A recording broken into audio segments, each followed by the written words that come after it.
I will be at Fuel Fest Atlanta this Saturday giving ride-alongs out in the Coyote Swap 240SX with the help of HP tuners. So make sure to head to Fuel Fest Atlanta this weekend. Can't wait to see you guys there and get some rips in the Coyote Swap 240SX. And thank you so much for watching today's video. So the Mustang S650 has been out a while now. I've been seeing these articles pop up saying that the Mach E 4-door electric Mustang is outselling the Mustang S650. Duh.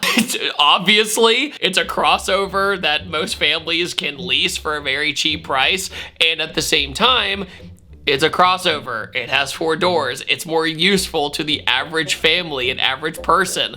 That just seems obvious to me, and it's a stupid comparison. But you guys are probably here to hear more about the S650 and how it's doing. Well, the S650 so far isn't doing as well as, say, the S550. And this is in no way, by the way, a Ford-hating video, but this is just kind of my opinion on maybe why the S650 isn't kind of skyrocketing in sales at the moment. For so many years on YouTube, no matter how many cars I build, whether they're Hondas or Nissans or 240s or whatever, I'm still kind of known as a Mustang guy here on YouTube. I even have a Coyote Swap 240SX because I love the engine. But people have asked me over the past year why I never replaced my S550 after being rear-ended that got totaled from Big Ultimate Energy, why I never upgraded or stepped up to the next generation, the S650. Well, it's mostly due to reasons that we're going to talk about today, and that I'm pretty much in the same position as most people. So without further ado, let's just jump right into it.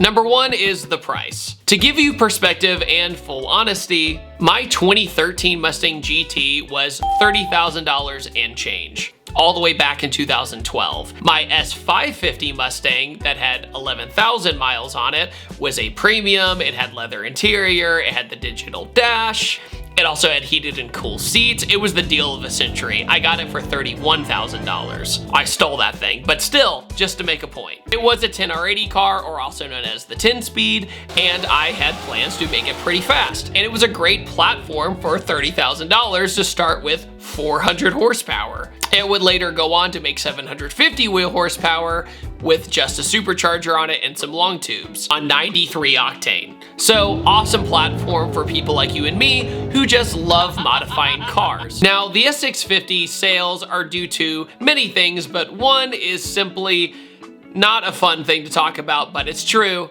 inflation. Because duh. You know? But I want to make it very clear, every car company right now is struggling with pricing. Every single one of them. It's not just Ford.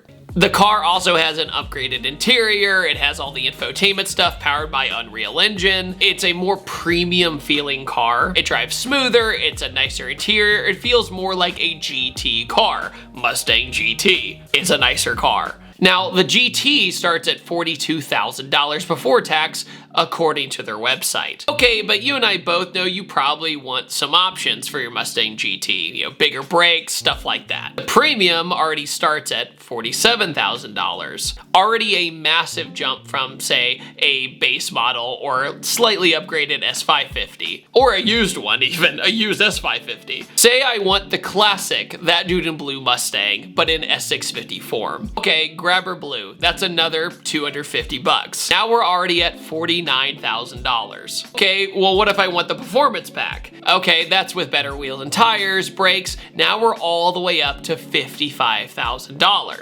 Okay, how about we take away the performance pack and just do the bigger brakes? That's what I would do. Well, it's still $51,000, and that's still not very cheap for a Mustang GT in the grand scheme of the automotive industry with competitors, other sports cars, etc.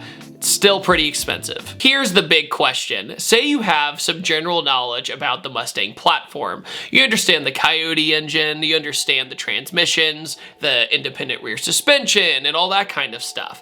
Well, you probably know that the S650 is essentially a much nicer, much more refined S550. And in fact, I've driven them back to back, and the S650 to me is the winner. It drives better. But the S650 on paper to the average Joe just sees it as that. They see it as a slightly better or an improved S550. Even though you could argue if that's a fair argument or not fair argument, it's just kind of how it is with a lot of the enthusiasts and Mustang community that I've talked to.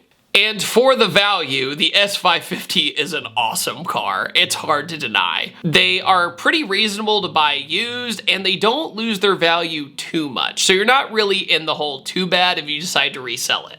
With that said, that leads us to our next point that I would like to make: the aftermarket. So one of the reasons so many people buy Mustangs is the customization and the aftermarket. They want to modify it. They want to make it their own, give it its own personality. And I would argue that the Mustang might have the biggest aftermarket in America, maybe the world. I don't really have numbers for that, but you can literally take a Mustang that's bone stock and build it in a day. With whatever motorsport you want to do, you could go to one or just two websites and get everything you need, and it will be at your door within the week. It's extraordinarily easy. That's why when I did more of the import kind of stuff, I literally was puzzled why it was so difficult. In my 2JZ240 or my Hondas, it's a lot more work to find the stuff you need. If you just want to do a Mustang, even very simple stuff, you'll find it within 5 seconds. It's an easy and simple platform to understand. It's naturally aspirated. It's a V8. It makes over 400 horsepower. And the stock ECU in the S550 and the S197, they can go to the moon before you even go to a standalone ECU. Like, it's not even really a thought until you need traction control that's more advanced. For example, my 2013 Mustang GT, when we threw a Pro Charger on it back in 2015, it was me and some friends in a garage in the rain, and we put a flash tune on it and instantly made 630 wheel horsepower. And then later I put the VMP blower on it and instantly made 700 horsepower. It's simple and it's on stock everything, right? That's why I'm kind of a stan for the Coyote platform, because it's treated me the best and it was the easiest to work on in my experience. However, the S650 at the moment, when it comes to the aftermarket, is kind of limited. The ECU overall is, I would say, locked or very, very hard to access. And as of right now, when it comes to, say, force induction, like a supercharger, you need to use a Whipple-based supercharger or Ford Performance supercharger or VMP. They're all kind of Whipple based and they all use similar tunes that can get into the ECU. That's a very nutshell explanation and I'm probably getting some things wrong, but as of right now, if you want to boost the S650, it's your best option. And I've driven the FB800, which is the upgraded car from Ford. It's amazing, it's great. The RTR is awesome. And VMP's car, which ran a 999 with just the blower kit. Absolutely bonkers. But it does remove a lot of the personality from owning a Mustang. Like, say you just want to do like a cold air intake, exhaust, stuff like that. Well, that typically needs a retune. So you're probably, for those parts as well, are probably going to have to go through Ford Performance and their catalog to make it happen, which Ford Performance makes great parts. That's not the issue, but say somebody is on more of a budget and they want to buy something from JLT or some other aftermarket brand that they could have used on the S550. Well, now that's very limited. And I don't really have a horse in this race when it comes, horse in this race, because Mustangs, oh God. I don't really have a big horse in this race because I'm not the OEM. I don't really know the government standards of locking ECUs or not locking ECUs. I see it's a similar dilemma to, say, the C8 Corvette, where a lot of the engineers I talked to said their number one reason was cybersecurity. Or of the C8 side, to be honest, I don't know a lot more about the S650. I just know it's very hard to tune without help. So the platform overall is a little bit less customizable on a budget or the parts that you want to use individually. You can't really Lego set it as much as of right now. You don't really see as many S650s that are modified and driving on the street. Meanwhile, when the S550 came out, dime a dozen. Every 5 seconds, you'd see a loud S550 driving down the street. And here's the other deal, and it's definitely opinion-based. It's the appearance of the S650. I've grown to like it, and I think it's kind of come to be the more and more I've seen it and seen the different packages, the RTR package, the FB800 package, the performance package with a different spoiler on the back. But even the S550, when that was in renders, people made fun of that for like a year. But people grew to love the S550 and really see the potential of that car. The S650, I think the front is pretty cool. I love the headlights. I think they're really cool and aggressive. But the back is more rigid and more square. And I think that's kind of more jarring for people. And I do really like, say, the Dark Horse. I think the Dark Horse is a great looking Mustang. I just think the car is a little bit more divisive to the Mustang crowd, Mustang community. It's definitely not as universally loved compared to the S550 in my opinion. And the price jump, like I said once before,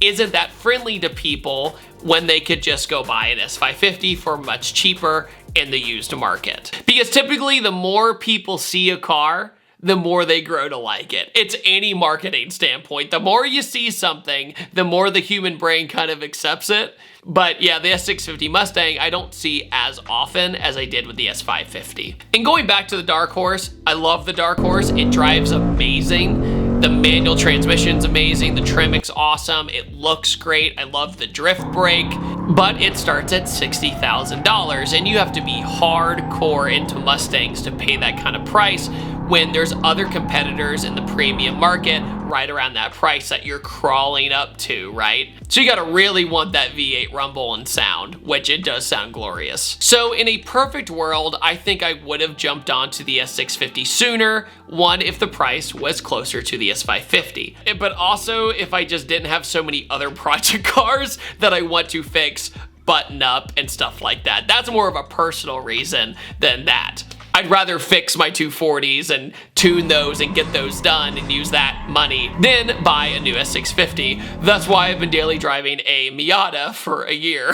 S550 is still an amazing platform for pretty much any motorsport. Drifting, road racing, you can make it work with that platform, and you got 400 horsepower with a naturally aspirated V8, dual overhead cam, and it revs to the moon. It's awesome. I still think the S650 is an amazing car. I think it drives great. I think it does drive better than its predecessor. But with the ECU being so hard to access, it's a tough pill to swallow for people to make the justification to jump to that. I don't think people are ready to swallow a car payment that big or pay in cash for something that big of a price for a Mustang at the moment, as a Mustang GT anyway. The EcoBoost starts at $31,000, right? So it's tough. It's just too much for me at the moment, and I think too much for most people in the car scene for a two-door muscle car or sports car.